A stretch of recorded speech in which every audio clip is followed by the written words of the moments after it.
শুধু কিন্তু নারী প্রশ্নে না, আমি আপনাদেরকে এটা বারবার বোঝানোর চেষ্টা করছি, এটা কিন্তু নারী প্রশ্নে না, এটা জাতীয় প্রশ্নে। এবং ওই ফরেন সার্ভিস একাডেমির ভেতরে আপনারা নারীদেরকে ইনক্লুড করেন নাই মানে এটাতে নারীরা নাই এমনটা ভাবার কোনো কারণ নাই। আমরা কিন্তু এখানে আছি এবং এটা নিয়ে আমাদের আলোচনা কিন্তু জারি থাকবে। আমরা একদিকে যেরকম নির্বাচন পেছানোর পক্ষে না, নির্বাচন ফেব্রুয়ারিতেই হবে, অন্যদিকে এই জুলাই সনদের বাস্তবায়নও কিন্তু আইনি ভিত্তির মাধ্যমে এবং গণভোটের মাধ্যমে জনগণ থেকে অনুমোদন নিয়েই কিন্তু করতে হবে। একটা ছোট প্রসঙ্গ বলে আমি শেষ করছি।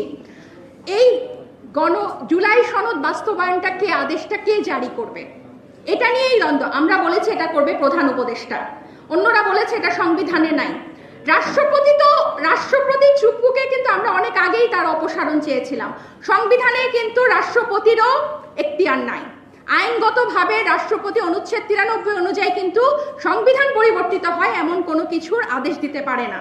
প্রধান উপদেষ্টা সফল হোক ব্যর্থ হোক, প্রধান উপদেষ্টা গণ অভ্যুত্থানের ম্যান্ডেট নিয়েই কিন্তু দায়িত্ব নিয়েছে।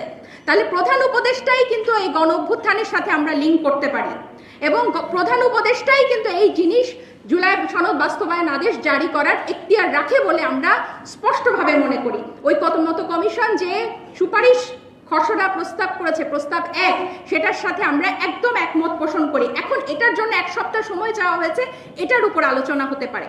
কিন্তু আপনারা এই আলোচনার উল্টো দিকে আপনারা সবকিছু নাকচ করে দিবেন। পুরো গণভোটটাকে আপনারা অকার্যকর মনে করবেন, জুলাই সনদকে অকার্যকর মনে করবেন।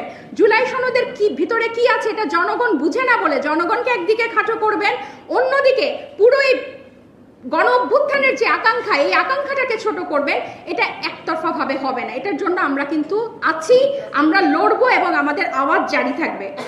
আরেকটা কথা বলি, আপনারা যে এখন দেখছেন মনোনয়ন কিন্তু সব দিকে প্রার্থীতা তালিকা দিচ্ছে, এই জুলাই সনদে কি আছে? আমরা যে নারীদের পক্ষে এত কথা বলছি, এই জুলাই সনদে কিন্তু এই কথাটাও আছে।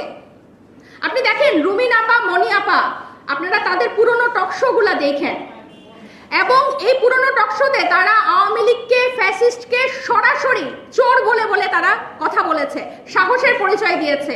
আমরা কিন্তু তাদের যখন মনোনয়ন প্রার্থী তালিকায় তাদের নাম দেখি না, আমরা কিন্তু সেই পুরনো বন্দোবস্তের কথাই বলি। এখানে একজন কিন্তু বলেছে যে পুরুষদের ইগো হয়ে গেছে এই জুলাই সনদটা, ব্যাপারটা কিন্তু আসলেই তাই।